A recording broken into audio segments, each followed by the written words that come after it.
So a great technique for if you're scared of heights like this and all around, your best bet is to literally think about it of when you're trying to hold a straight line in a, ooh, all right, we can go down around.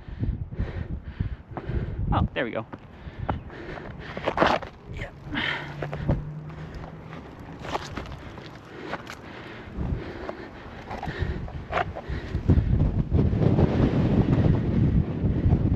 Make sure your footing is good.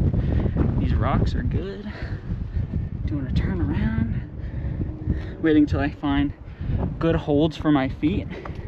Looking down, put weight on these good ones. This one, hold right there. So there's so much grip on everywhere because of these such strange shapes and just,